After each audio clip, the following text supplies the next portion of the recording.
educators. Welcome to the 22nd episode of Teacher's Tent. Still a place to regain your strength after a long day, week, or maybe semester this 2023. I'm your host, Steve G. I'm happy to be sharing this second season of our podcast just twice a month this fall after our summer break. I have received some good feedback from last week's episode, especially the poll that came with the episode. If you thought you were not given enough time to prepare your rooms and were overwhelmed with PDs, you are certainly not alone.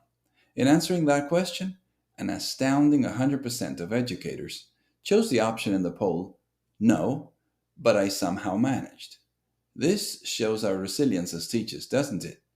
Let us hope many administrators are listening and can somehow make changes to correct this recurring problem. So, how's your school year going after 2 weeks? How are you feeling?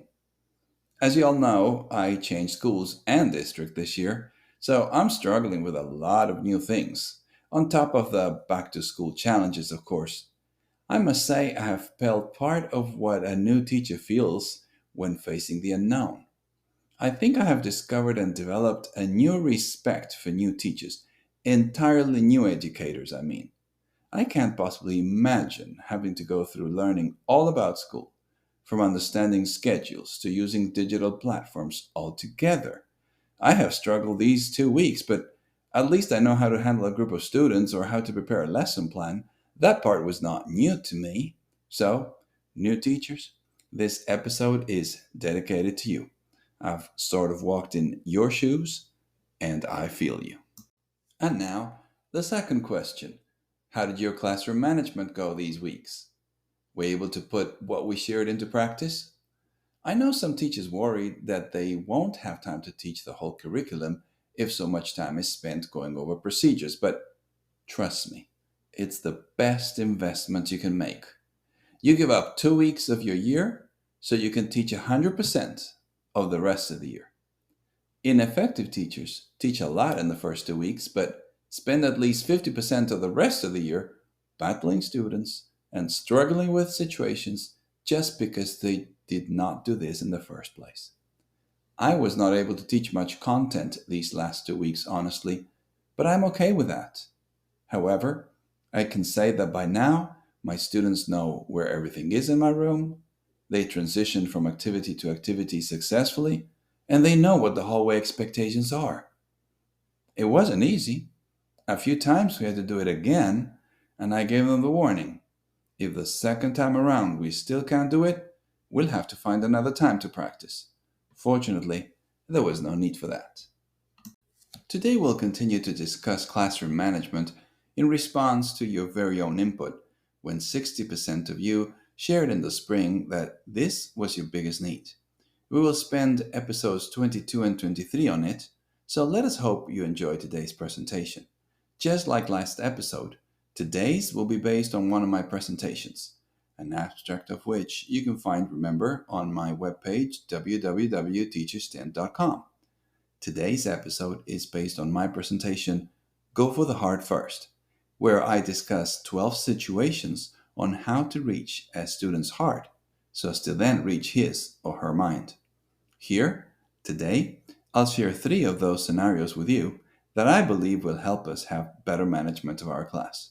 This is still the perfect time to consider this topic since the rules set during the first weeks, don't forget, are crucial to the development of a healthy and productive learning environment.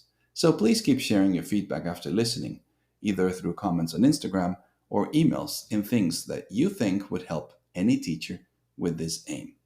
So, let's talk about classroom management, part 2.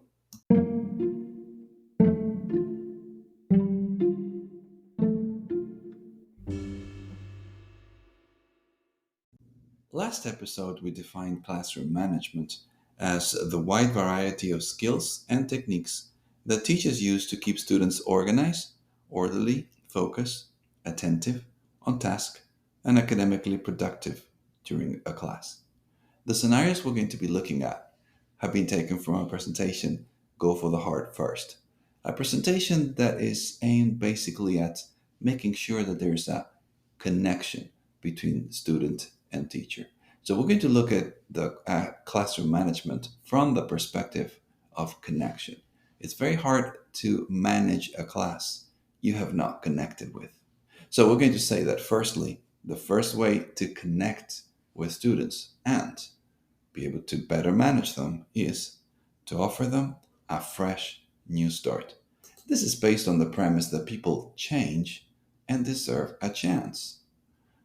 Kids are a lot of times labeled in a school environment, and we often hear about other students in other classrooms and what they do.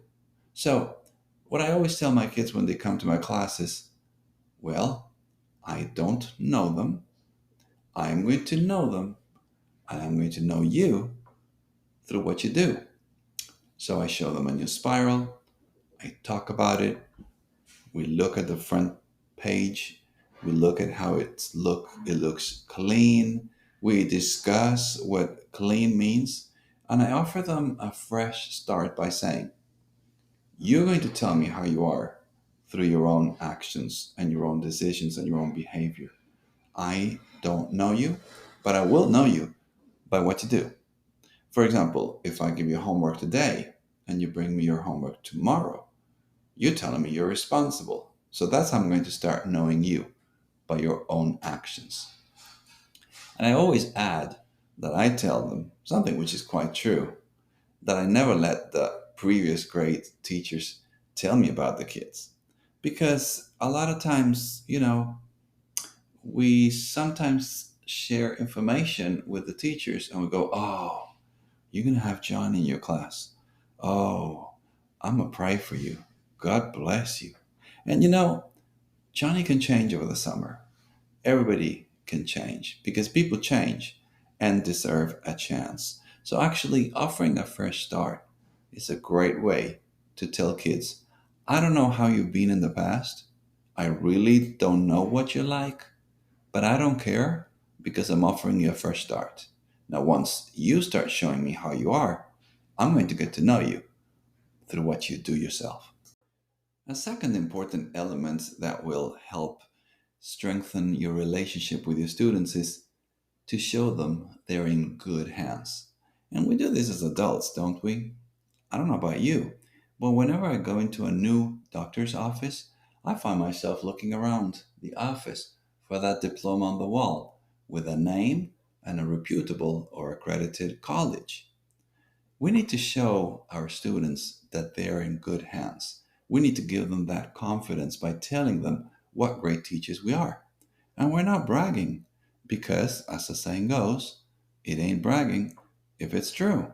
So go ahead and share with your students your accomplishments, your education, any kind of recognitions you have received, only to show them that they're in good hands and that you know what they're doing and you're going to be able to successfully help them grow and actually do well in your class.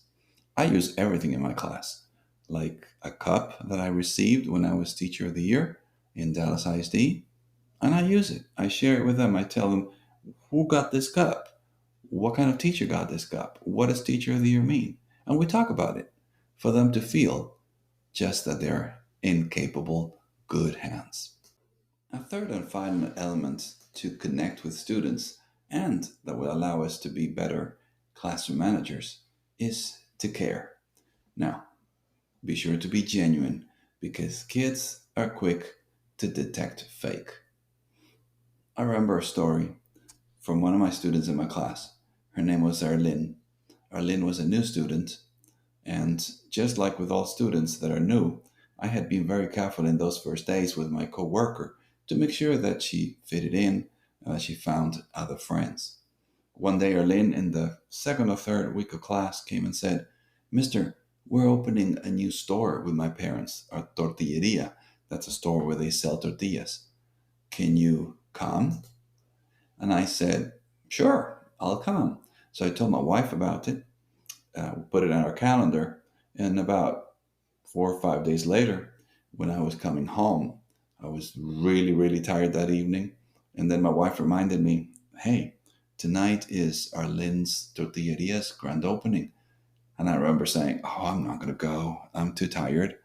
But my wife, who's amazing, said, "We are going. You tell this girl you're going. We're going to go."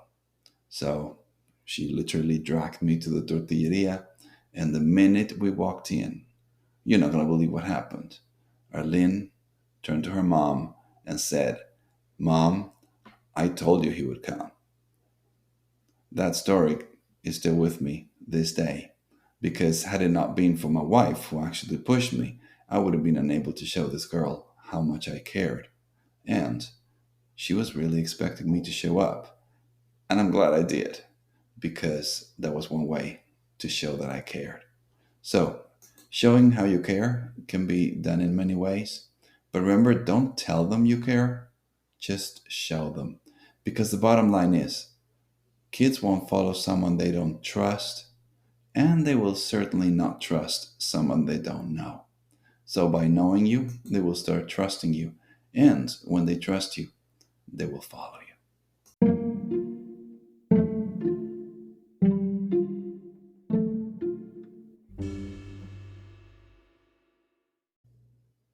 So, managing a class is not easy, but keeping these three ideas in mind by increasing our relationship with our students, we should be able to improve our classroom management. That was offering students a fresh start, showing them they're in good hands, and caring. These are the top three on my list that we have covered in today's episode. First things first, classroom management part 2.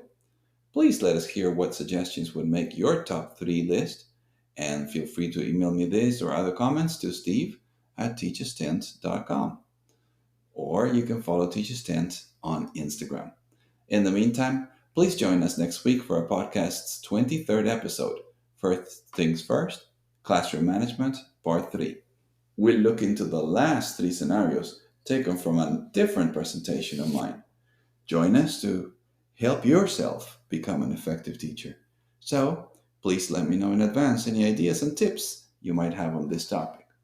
And finally, please remember to keep suggesting topics you'd like to hear about, sharing with friends and coworkers, and becoming a contributor by supporting us and inspiring us here at Teachers Tint.